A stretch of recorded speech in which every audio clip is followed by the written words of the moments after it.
오늘 시간에는 성도들이 영적 전쟁에서 사용하는 보조 무기로서 보혈은 어떤 것인가 라는 제목으로 함께 말씀의 은혜를 나누기를 원합니다. 성도들은 필연코 영적 싸움을 하지 않을 수가 없습니다. 왜냐하면 우리의 적이 우리 안에도 우리의 밖에도 진치고 있기 때문에. 그러니까 예수 그리스도를 믿으면 이 영적 싸움에서 어떻게 승리할 수 있는가를 가르쳐야 되죠. 원래는 예수 믿으면 그냥 죄사함 받고 구원 받는다. 이제 하나님이 너의 아버지가 되었으니 그냥 너를 지켜주신다. 이런 식으로만 얘기하는 게 아니라 그 영적 싸움의 대상을 알아야지. 왜냐하면 적은 우리를 죽이려고 우는 사자처럼 대기하고 있는데 그놈들이 누군지, 그놈들하고 싸울 때 우리가 어떻게 싸워야 되는지, 그놈들이 공격하면 맞받아 칠 수 있는 무기는 대체 무엇인지, 그들이 공격하면 내가 방어할 수 있는 수단은 무엇인지 알려줘야죠. 그래서 우리가 이 오늘 시간을 맞이하게 된 겁니다. 오늘은 우리가 영적 싸움은 귀신들과의 싸움입니다. 이 영적 싸움에서 우리가 승리하기 위하여 두 가지 무기가 있는데 그 중에서 오늘은 우리를 보호하는 방어 수단에 대해서 말씀을 드리겠습니다. 저는 지난 4번의 시간을 통하여서 우리가 영적 싸움에서 승리할 수 있는 공격용 무기, 악한 영을 그놈들이 우리에게 뭔가 공격해올 때 반격할 수 있는 무기, 그래서 그 집까지 파쇄할 수 있는 그 무기가 무엇인지를 말씀드렸어요. 칼과 불과 방망이, 철장과 그리고 진노의 포도주다. 이 4가지가 바로 우리가 악한 영들을 대적할 수 있는 공격용 무기예요. 그들을 완전히 제압하고 그들을 강력하게 공격하여서 그들로 하여금 고통을 느끼고 참을 수 없게 만들어서 쫓겨나게 하는 그 무기가 이 4가지 무기였습니다. 그래서 오늘은 그 고통의 무기가 아니고 그 무기로는 우리가 승리할 수 있는 것이고, 그러나 적이 우리에게 공격해 올 때 반격하기 전에 우리가 먼저 우리를 보호를 해야죠. 공격하면 그러니까 우리가 공격하는 무기는 있는데 보호할 수 있는 무기가 없으면 얻어 터지면 힘이 없잖아요. 그래서 우리가 상대방이 공격해 왔을 때에 우리 자신을 스스로 보호할 수 있는 보호 장구, 이것을 에베소 6장에서는 믿음의 방패라고 하죠. 서서 진리의 띠를 띠고 의의 흉배 붙이고, 구원의 이 투구를 쓰고, 그다음에 평안의 복음의 신으로 신을 신고, 그다음에 믿음의 방패 갖고, 그다음에 성령의 검은 공격용 무기죠. 하나님의 말씀이죠. 그래서 이런 하나님의 전신갑주가 있는데 단 하나의 공격 무기는 칼이죠. 이때는 칼. 근데 칼만 있는 게 아니라 창도 있고 우리가 다른 것도 많이 있죠. 불도 있고 칼도 있고 여러 가지 종류가 많이 있는 거예요. 그런데 나머지는 전부 우리를 보호하는 수단입니다. 전부 우리를 보호하는 거라고. 전쟁을 수행할 때 보호하는 수단인데 그 보호하는 수단이 우리에게 무엇이냐는 거죠. 그러니까 우리가 믿음으로 방패를 삼아서 악한 영의 불화살을 쏘게 되면 그것을 막아내야 되지 않겠습니까? 자, 에베소 6장을 한번 열어보죠. 에베소서 6장.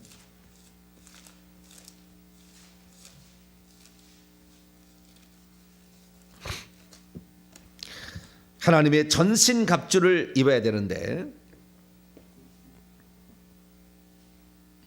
14절부터 말씀 보면은 허리띠는 보호하기 위한 수단은 아닙니다. 그러나 전쟁을 수행할 때에 허리띠를 띠게 되면은 움직이 빠름이 있죠. 빠름이. 그래서 우리가 빨리빨리 하게 진리의 허리띠고요. 의의 호심경, 의의 흉배, 가슴, 심장 안에 이게 뭐가 있습니까? 중요한 장부가 있죠. 이 가슴 쪽에. 그래서 특별히 심장에 맞으면은 사람이 죽잖아요. 배를 맞아서는 안 죽지만 좀 오래 살지만, 그러나 심장을 맞으면 바로 죽주니까 흉배를 붙여야 되고, 복음에 준비한 신을 신고 믿음의 방패, 이 방패가 왜 필요하냐? 16절 읽었습니다. 시작. 모든 것 위에 믿음의 방패를 가지고 이로써 능히 악한 자의 모든 불화살을 소멸하고. 그러니까 악한 자가 계속 우리의 화살을 쏜다 이 말이에요. 적의 공격용 무기는 화살이에요. 화살. 화살을 계속 쏘는 거예요. 계속 쏘는 거예요. 적이 화살을 계속 쏘게 되면 언젠간 맞을 거 아니에요. 그런데 그 적이 아무리 화살이 비오도 쏟아진다 할지라도 그냥 보호막이 딱 쳐져버리면 쓸모없겠죠.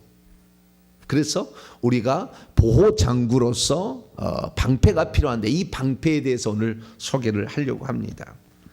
그것을 일컬어서 저는 이제 영적 싸움에서 사용할 수 있는 보조적인 무기, 보조 무기다 이렇게 정의할 수 있습니다. 그 보조 무기는 놀랍게도 보혈입니다. 보혈. 우리가 그 전에 저희 교회에서는 십자가 세운다고 십자가를 보조 무기로 사용했는데, 보조 무기는 공격용 무기인가 동시에 보호용 무기 두 가지로 같은 용도로 썼어요. 그러니까 적이 온다 그러면 십자가 세운다 함으로 적의 공격을 못하겠고, 내 속에 있는 것들도 나가도록 간접적인 명령이 십자가 세운다. 왜? 십자가상에서 고린도서 2장 15절 말씀 이하를 보니까 십자가상에서 그들이 무장 해제를 당했습니다. 악한 영들이 계급장이 떨어진 거죠. 그래서 우리는 십자가 세운다를 했는데, 이 십자가 세운다는 것은 간접적인 공격용 무기였고, 그 다음에 자기를 보호하는 수단이었죠. 근데 정확하게 보호하는 수단으로만 쓸 수 있는 것은 뭐냐? 이것은 보혈입니다. 보혈. 그럼 이것이 구약에도 보혈로 우리 하나님의 자녀들과 백성들을 보호하는 수단으로 쓰였느냐? 그리고 신약에도 마찬가지로 쓰였느냐? 둘 다 나와요. 그래서 신비한 거예요. 이 원래 보혈은 우리가 악한 영들이 우리를 공격할 때에 보호하는 그런 수단이 주된 건 아닙니다. 주된 것은 우리 자신을 하나님께서 세 가지로 이 보혈을 통해서 은혜를 주셔요. 세 가지로 은혜를 주시는 수단이에요. 은혜의 수단이 원래 보혈이었는데, 악한 영들과 싸우면서 그들이 공격할 때, 불화살을 쏠게 될 때 우리를 막기 위한 보조적인 또 무기가 될 수 있는 거죠. 그러니까 이 방패도 무기의 일종이잖아요. 그렇듯이 보조적인 무기로서 보혈, 예수 그리스도의 피가 우리의 보조적 무기가 될 수 있다라는 것을 알 수가 있습니다. 그러면 구약에서는 어떻게 이것을 보조적 무기로 사용했었느냐? 사례가 있느냐? 있죠. 신약에도 있느냐? 있습니다. 거기 있어요. 그러면 구약에서 이것은 어떻게 우리가 보조적 무기로 썼느냐? 우리는 결국에 예수 그리스도의 피가 구약의 제사나 어린 양의 피라는 것을 우리는 압니다. 자, 고린도전서 5장을 열어봅니다. 아주 중요한 말이 나와요. 사도 바울이 해석해 준 거예요. 우리는 사도 바울을 통하여 구약 성경에 말하는 모든 말씀들이 예표라는 것을 알게 돼요. 그리고 실체가 예수 그리스도다. 그래서 요한복음 5장 39절에도 모든 성경이, 구약 성경이 다 내게 대하여 말씀하는 거다. 예수님이 그렇게 얘기했거든요. 그것을 풀어놓은 거예요. 자, 고린도서 5장 7절에 아주 중요한 말씀을 하고 있습니다. 읽습니다. 시작. 너희는 누룩 없는 자인데 새 덩어리가 되게 하여 묵은 누룩을 내어버리라. 우리의 유월절 양 곧 그리스도께서 희생되셨느니라. 여기 보니까 유월절 양이 나와요. 그 유월절 양이 누구냐? 그리스도다. 그러면 유월절 양에서 나오는 것이 두 가지입니다. 하나는 피를 뿌리기 위해서 피를 담는 것이고, 하나는 고기를 먹는 거예요. 그 고기는 떡이라고 그랬어요. 우리의 양식. 그 밑에 봅니다. 8절 시작. 이러므로 우리가 명절을 지키되 묵은 누룩으로도 말고 악하고 악의에 찬 누룩으로도 말고 누룩이 없이 오직 순전함과 진실함의 떡으로 하자. 이게 먹을 양식으로서는 고기가 있어요. 양고기가 있어요. 양을 잡으면 어린 양이 예수 그리스도인데 이것이 우리의 생명이 된다는 말이고, 피는 속죄가 된다고 말로 우리가 이해를 하잖아요. 자, 마태복음 26장. 그래서 성찬식 때 쓰는 떡과 포도주, 요한복음 6장에도 나오죠. 오병이어의 기적을 통하여 내 피를 마시고 내 떡을 먹는 자가 영생을 가진다, 이런 얘기하듯이. 자, 마태복음 26장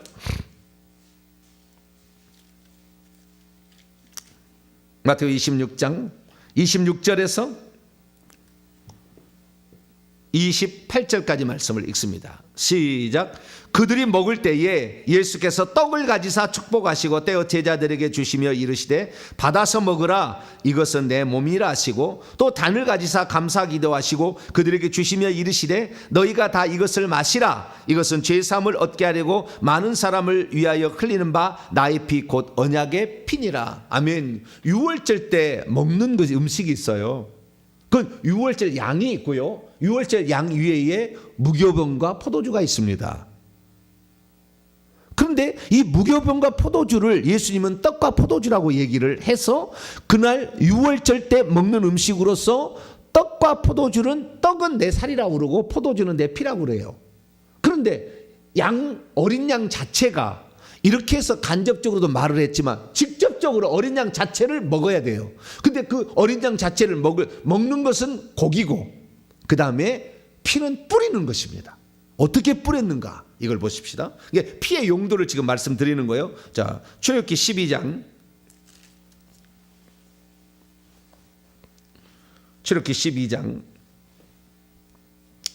이 피는요, 바르고 뿌리는 용도입니다.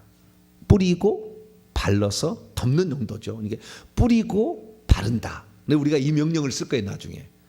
보혈을 뿌리노라, 보혈을 바르노라, 보혈로 덮노라, 이런 명령을 우리가 할 수 있는 거. 그때 악한 영이 공격하는 것이 차단돼 버립니다. 아무리 적이 쏴도 나에게 해를 입힐 수가 없게 되는 것이죠. 자, 출애굽기 12장 먼저 바른다라는 것을 먼저 보도록 하겠습니다.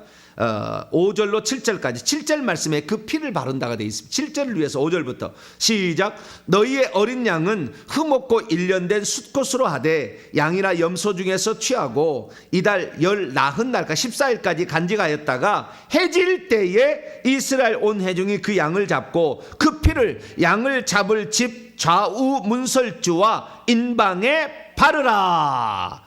그리고 8절에 그 밤에 그 고기를 불에서 구워서 먹는 거죠. 무교병과 쓴나물과 포도주는 당연히 있습니다. 이걸 같이 먹는 거예요.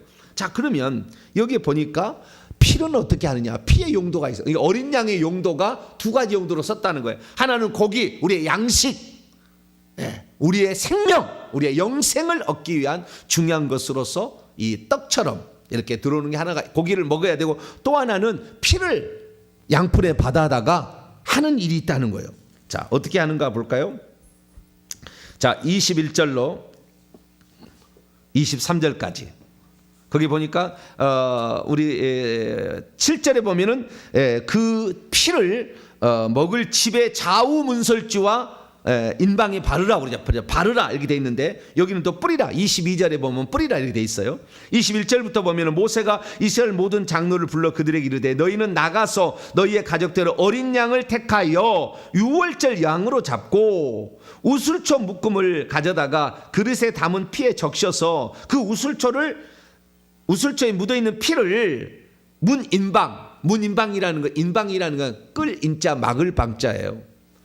그래서 그 문이 있으면 문 위 있지 않습니까? 문 위를 문일방이라고 하는데 가로지르는 다른 것을 인방이라고 그래요. 이렇게 가로질러서 이렇게 막아준다는 거. 뭐 양쪽이나 뭐 위로 오는 걸 막아준다. 이렇게 문인방이 있고요. 그 다음에 문설주라는 것은 문을 만들기 위해서 지지대 있잖아요. 기둥 주자잖아요. 설주.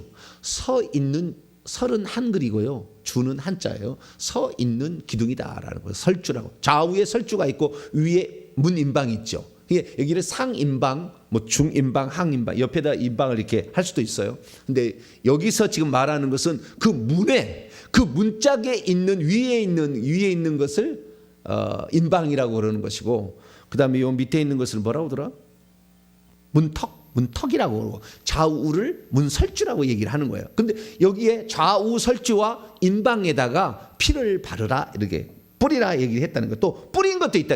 바른 것도 있지만, 붓으로 이렇게 바른 것도 있지만 우슬초 묶음으로 뿌린 것도 있다는 거예요. 자, 22절 말씀 보니까 우슬초 묶음을 가져다가 그릇에 담은 피에 적셔서 그 피를 문 임방과 좌우에 있는 문설주에 뿌리고 아침까지 한 사람도 자기 집 문 밖으로 나가지 말라. 여호와께서 애굽 사람들에게 재앙을 내리려고. 자, 여기에 지금 문 임방에다가 피를 바르거나 뿌리는 이유는 단 한 가지죠. 재앙을 하나님이 내리려고 하는데 그 재앙을 받지 않도록 하기 위하여 그렇게 하는 겁니다. 다시 23절 봅니다. 여호와께서 애굽 사람에게 재앙을 내리려고 지나가실 때에 문임방과 좌우 문설주의 피를 보시면 여호와께서 그 문을 넘으시고, 그 문을 유월한다는 거. 뛰어넘을 유, 뛰어넘을 월, 뛰어넘으시고 멸하는 자에게 너희 집에 들어가서 너희를 치지 못하게 하실까.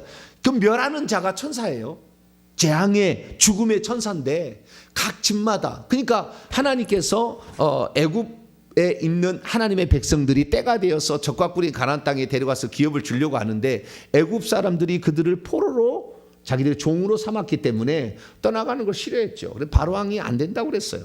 그래 안 된다고 하니까 그러면 네 연금 한번 봐봐라. 그래가지고 10가지 재앙, 니네들 신은 다 가짜고 참 신은 하나님이다 라고 하는 것으로 이 피, 개구리, 이파리 이런 10가지 재앙을 내는 마지막 재앙이 장자 죽음의 재앙이었어요. 이 죽음의 장자 죽음의 재앙은 그 집에 있는 모든 첫것, 동물이든 짐승의 첫것을 쳐서 죽이는 장자 죽음의 재앙을 내리시는데 어떻게 내리냐면은 천사를 보내서 죽이는 거예요.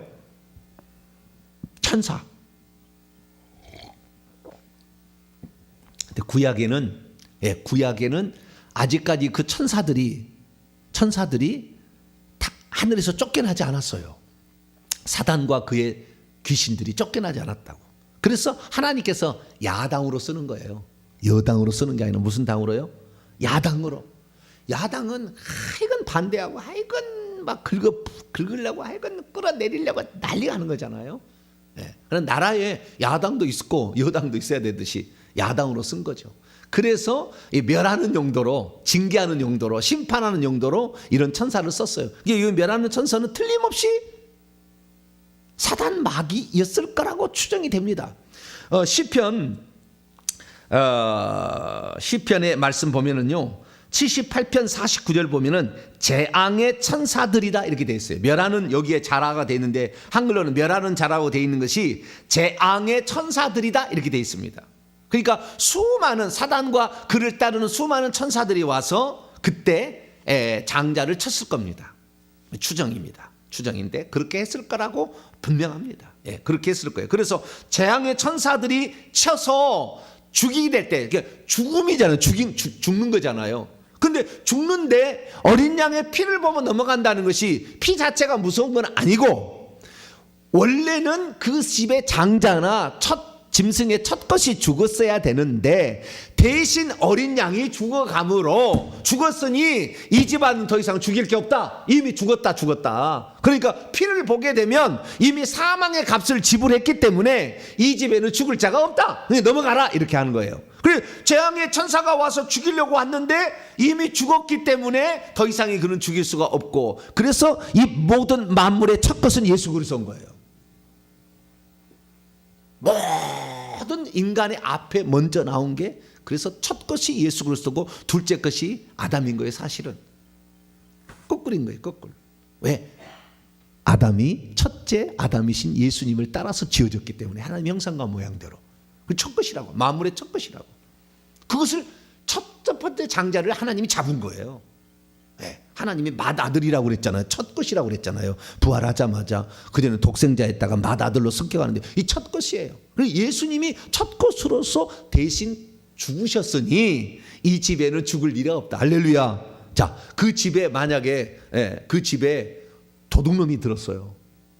도둑놈이 큰아들이에요. 그러면 도둑놈 그 놈이 그 안에 있으면 죽을까요, 살까요? 그날 안 죽죠. 살인자가 있었어요. 그 집안에 장자 죽을까요, 안 죽을까요? 안 죽죠. 그 집에 우연히 놀러와서 애굽 친구가 놀러왔어. 애굽인이 거기에 장자였어. 그 집에 있어. 죽을까요, 안 죽을까요? 안 죽어.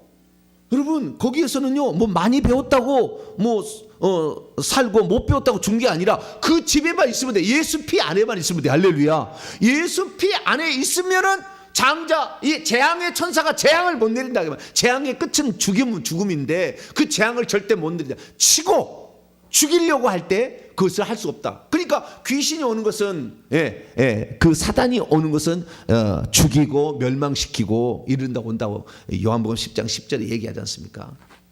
그래서 죽이고 우리에게 재앙을 주게 한 천사가 우리에게 치지 못하도록 하기 위한 하나님의 표시가 어린 양의 피를 좌우 문설주와 문인방에 뿌리고 바르는 거였다 이게. 그래서 뿌리고 바르게 될 때의 기능이 뭐냐? 죽음으로부터 우리를 보호하는 것이고 재앙으로부터 우리를 보호하는 겁니다. 그래서 이 보호하는 기능이 있다는 거예요. 저와 여러분들은 그래서 이 피의 용도가 과거에는 우리가 들을 때 피의 용도는 속죄하게 하고 거룩하게 하고 깨끗하게 하는 용도였어요. 이것만 생각하고 있는데 어린 양의 보혈의 피는 뿌리고 바름으로 보호하는 기능도 있다 라는 것을 여기서 우리가 확실히 알 수 있죠. 그래서 재앙의 천사가 이렇게 왔지만 그 집을 넘어갈 수밖에 없고 그 집을 치지 못하게 하나님이 보호해 버렸다는 거예요. 그래서 우리가 악한 영이 우리를 공격할 것 같으면 주의 보혈로 덮으소서 이렇게 하면 되는 거예요.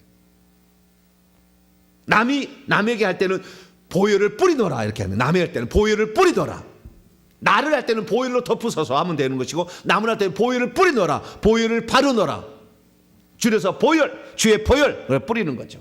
그 뿌릴 때도 어떻게 뿌리면 효과가 있냐면요, 두 손으로 이렇게 이제 오늘 저녁에 시습할 건데 두 손으로 보혈을 이렇게 눈덩이를 뭉치는 것처럼 보혈을 주시옵소서 하고 눈덩이 것처럼 보혈을 이렇게 만든다고 생각하세요. 그래가지고 보혈을 뿌리노라 그러면은 공이 나갈 거 아닙니까? 공 뭉치가, 피 뭉치가 나가서 귀신들의 그냥 그거를 탁 쳐버리는 거예요. 그러면은요 저놈들이 우리에게 아무런 해를 끼칠 수가 없습니다. 왜? 그 피의 효능이 세 가지 효능이 있었고요. 그 다음에 또한 우리에게 보혈을 바르거나 뿌리거나 덮게 되면 우리를 칠 수가 없게 되는데 세 가지 기능이 있었기 때문에 절대 그들이 우리를 대항을 못해요. 세 가지 기능을 보십시다. 레위기 17장 먼저 원래 보혈의 기능을 볼까요? 뿌리는 것은, 뿌리고 바르는 것은, 보호하는 것은 보조적인 거예요. 보조적인 거고 실제 기능은 뭐냐? 레위기 17장 11절입니다. 레위기 17장 11절 같이 읽습니다. 시작. 육체의 생명은 피에 있음이라 내가 이 피를 너희에게 주러 제단에 뿌려 너희의 생명을 위하여 속죄하게 하였나니 생명이 피에 있으므로 피가 죄를 속하느니라. 여기에 속죄하게 하였다, 덮다, 가린다, 그 속죄인데요, 우리의 죄가 있는데 죄를 없는 것처럼 여겨주는 죄 용서가 일어난다는 거죠. 그래서 신약 성경에 보게 되면 이 신약 성경이 나옵니다. 자, 에베소서 1장을 열어보세요. 에베소 1장을 열어보게 되면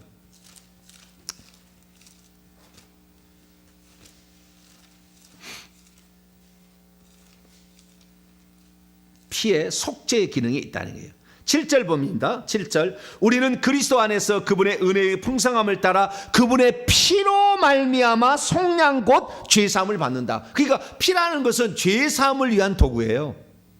이것은 나중에 제사에 나옵니다. 6월절에 안 나오고요, 제사에 나오는데 레위기 1장부터 쭉 5장까지 읽어보게 되면 제사를 지낼 때에 그 제사를 지냄으로 속죄제라는 제사가 있는데 그 제사는 이 피를 뿌림으로, 제단에 뿌림으로 속죄, 죄 용서를 받았다고 인정을 해주는 것으로.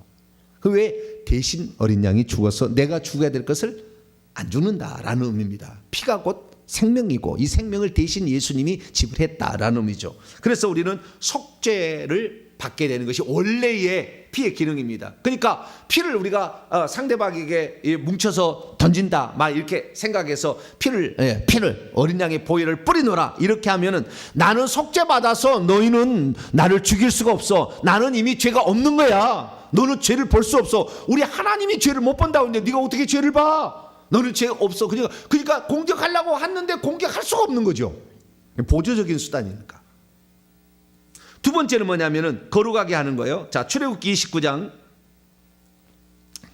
출애굽기 29장 20절로 21절. 원래 기능입니다. 원래 기능. 예, 예. 이건 뭐냐면 피를 바르고 뿌림으로 그 사람을 거룩하게 구별해서 하나님이 쓰시는 용도로 쓰는 거예요. 그래서 우리에게 집안에 피를 뿌리거나 바르게 되면 거룩한 용도로 바뀌는 거니까 너가 해칠 수 없어, 이런 것이 되는 거죠. 간접적인 이런 공격이 되는 거죠. 자, 출애굽기 29장 20절로 21절까지 말씀을 같이 읽어보죠. 시작.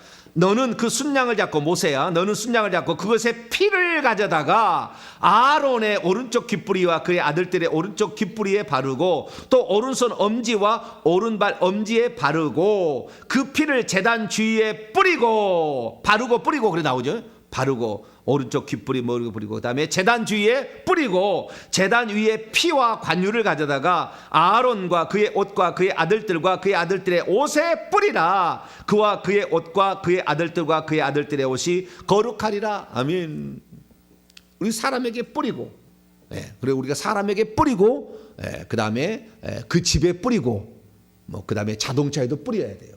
자동차에 엄청 사고를 일으키기 위해서 악한 영이 달라붙습니다. 뿌려야 될, 우리 그리스도인들이 뿌려야 될 세 가지 장소는 집과 그 다음에 교회와 자동차예요. 왜? 거기에 늘 진쳐서 살고 공격하려고. 특히 자동차는 죽이려고 불화살을 가장 많이 쏘는 지역이에요. 그래서 야차 잘못해서 눈 졸아버리면 바로 그냥 그 눈을 감게 하는 것이 악한 영이에요. 죽인다고요. 기회를 주지 말아야 돼. 쉼터 가서 좀 쉬고 가세요. 악한 영이 죽이려고 하는데 그걸 우리에게 기회를 제공할 필요가 없어요. 그래서 여기에 보니까 이러겠는데요. 히브리서 13장 12절에도 이것이 거룩하게 한다 이렇게 돼 있습니다. 그래서 우리를 구별시켜 준다. 우리를 거룩하게 한다. 우리를 하나님의 사람이라고 인정케 만든다. 그러니까 보혈을 착 뿌리면 너는 하나님의 자녀를 건드릴 수 없어 라는 말로 대신하는 거죠. 보혈을 상대방의 뿌림으로, 악한 영에도 뿌릴 때도 그렇게 효과가 나타난다라는 사실을 알 수가 있습니다. 마지막 레위기 16장 19절, 깨끗하게 하는 거예요. 깨끗하게. 더러운 것을 깨끗하게 하는 거죠. 죄를 씻어주는 거죠. 레위기 16장 19절입니다. 속죄일 제사 때인데요. 아까는 이제 위임식이 했습니다. 아까는 이제 아론과 그의 아들들의 위임을 하기 위해서 피를 뿌리고 관유를 뿌린다. 그래서 거룩하게 구별하기 위한 것이고요. 오늘은 이제 레위기 16장은 속죄일 제사 때인데요. 그때 어떻게 해야 깨끗하게 되느냐? 레위기 16장 19절입니다. 19절. 자, 18절부터 한번 읽어봅니다. 시작. 그는 여호와 앞 제단으로 나와서 그것을 위하여 속죄할지니, 피는 속죄하고 그 수송아지의 피와 염소의 피를 가져다가 제단 귀퉁이 뿔들에 바르고 또 손가락으로 그 피를 그 위에 7번 뿌려 바르고 뿌리고 이스라엘 자손의 부정에서 제단을 성결하게 할 것이요, 깨끗하게 정결하게 한다. 그래서 피를 뿌리게 되면 정결하게 하는 용도가 있어요. 그래서 원래는 우리 자신을 위한 거예요. 다 속죄를 주고 우리를 거룩하게 구별시키고 우리를 깨끗하게 하는 거예요. 죄로부터 깨끗하게 하는 것이고 우리를 구별해서 하나님 자녀라는 것으로 인정해주고 나는 이제 더 이상 사망의 그 벌을 받지 않을 속죄를 받은 자라 이렇게 인정해주는 도구로서 원래 피의 용도가 있는데 이것을 악한 영에게도 사용하게 되면은 반간접적인 공격이 되는 거죠. 그래서 이 속죄하게 된다는 것은 나는 이제 더 이상 죄 용서를 받았어. 너희들이 공격할 수 없는 거야. 그것을 말해주는 거고. 그 다음에 거룩하게 한 나는 하나님의 자녀야. 너하고 상대가 안 돼. 너희들이 평생 종으로 지어졌지만 나는 아들이야. 나는 상속자야. 어디를 건드려. 이렇게 말이고. 그 다음에 깨끗하게 한다는 것은 그 피가 그 피로 말미암아 나는 이미 깨끗해졌어. 근데 왜 공격하려고 그래? 이런 말을 해주는 거예요.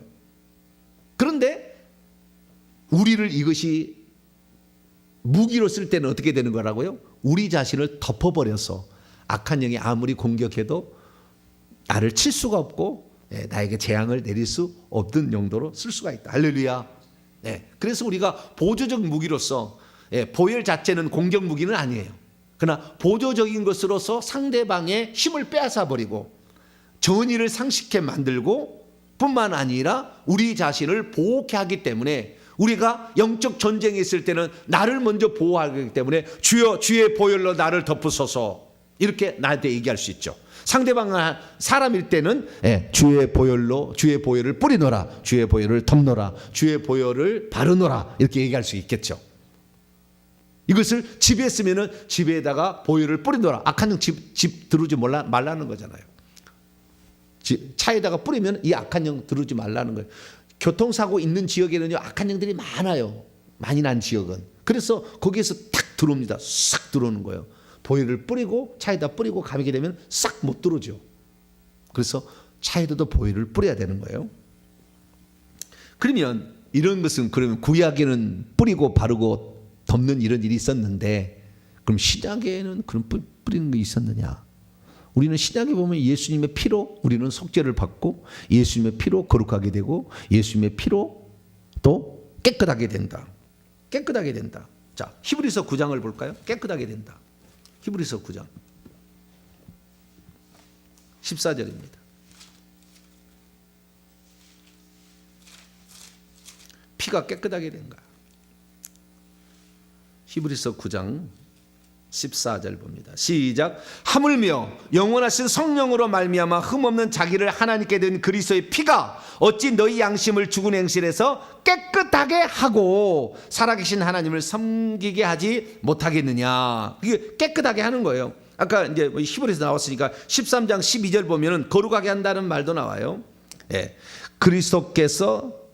예수께서도 자기의 피로 백성을 거룩하게 하려고 성문 밖에서 고난을 피로써 거룩하게 한다. 이게 나와 있어요. 그래서 이 거룩한 용도를 쓰는데 가장 핵심적인 요한일서예요. 자, 또 여기도 또 요한일서 또 넘어가 봐요. 요한일서 1장 7절 말씀 보면 그가 빛 가운데 계신 것 같아 우리도 빛 가운데 행하여 우리가 서로 사귐이 있고 그 아들 예수의 피가 우리를 모든 죄에서 깨끗하게 하실 것이요. 피가 깨끗하게 하는 거예요. 그래서 피는 깨끗하게 하는 용도인데 결국에 이것을 우리가 그러면 어떻게 하느냐? 뿌려서 그렇다는 거예요. 뿌려서도 우리는 보호할 수도 있다는 거예요. 보호할 수도 있다는 거죠. 그러면 진짜 뿌리면 뿌릴 수 있다 또는 뿌려야 한다라는 말이 신약에 있는가? 있어요. 베드로 사도가 말했어요. 베드로전서 1장. 그냥 예수의 피로 믿음으로 그냥 속죄받고 거룩하게 되고 깨끗하게 된다 이 말은 나오는데 그럼 뿌린다는 말도 있느냐? 있어요. 베드로전서 1장입니다. 베드로 1장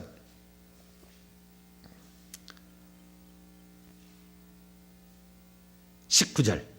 아니 이거 피고 피 뿌림을 먼저 얻기 위하여 나가니까 피 뿌림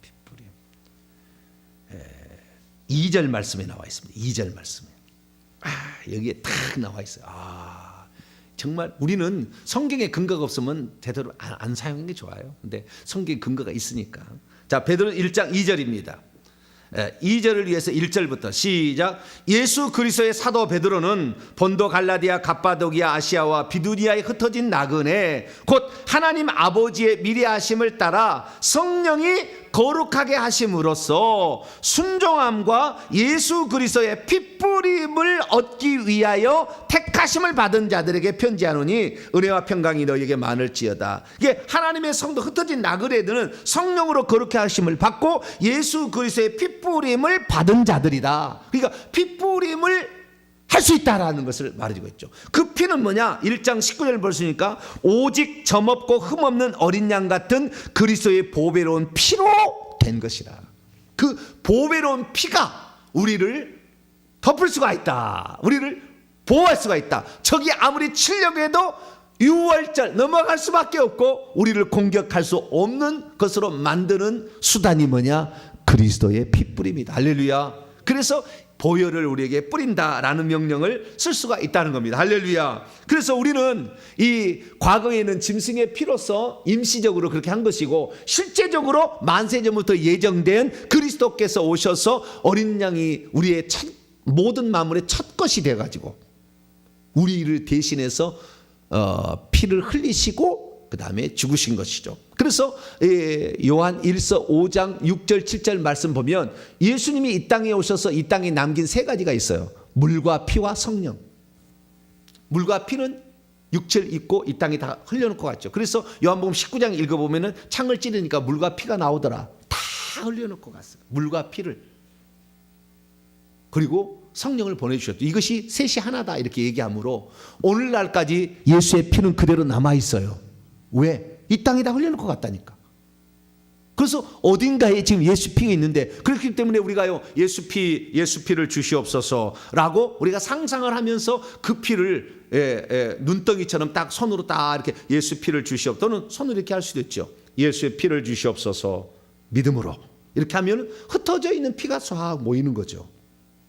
모여서 그 피로 악한 영들을 물리칠 수 있죠. 그래서 악한 영의 공격을 당하고 있는 성도들에게 피를 뿌리게 되면 순간적으로 이게 거룩하게 되고 속죄가 일어나고 깨끗하게 되니까 악한 영이 있을 힘이 없죠. 그때에 성령의 불을 받으라. 할렐루야. 태워져 이제 공격 무기로 들어가는 거죠. 그래서 그 사람을 우선 보호하는 수단으로 어린 양의 피를 쓰고, 그 다음에 칼과 불과 방망이, 철장과 진노의 포도주로 이렇게 공격을 하게 되면 우리는 반드시 승리할 수가 있는 줄 믿으시기 바랍니다. 그래서 우리의 집과 교회와 그리고 내 차에 또는 내 자녀에게도 피를 뿌릴 수가 있어요. 바를 수도 있죠. 이렇게 함으로써 우리 스스로와 우리 가정과 교회와 집과 차와 이 나라를 지킬 수가 있는 거죠. 그래서 우리는 이 보조적 수단으로서 이 보혈을 잘 사용할 수 있게 되기를 간절히 바랍니다. 거룩하신 하나님 감사합니다. 우리가 우리 자신을 보호할 수 있는 장치가 없다면 악한 영의 공격에 속수무책으로 당할 수밖에 없을 텐데, 주의 보혈로 우리를 덮어주신다고 하니 감사합니다. 주의 보혈로 늘 나를 덮고, 그리고 우리의 가족을 덮고, 집과 차와 교회를 늘 피를 뿌려 발라 덮어서 악한 영의 어떠한 공격에도 전혀 해를 입지 않는 우리 자신을 만들어 감으로 보조적 수단으로 우리 자신이 지켜지는 이 위대한 놀라운 일들을 다 경험할 수 있도록 도와주시옵소서. 우리 주 예수 그리스도의 이름으로 기도하옵나이다. 아멘.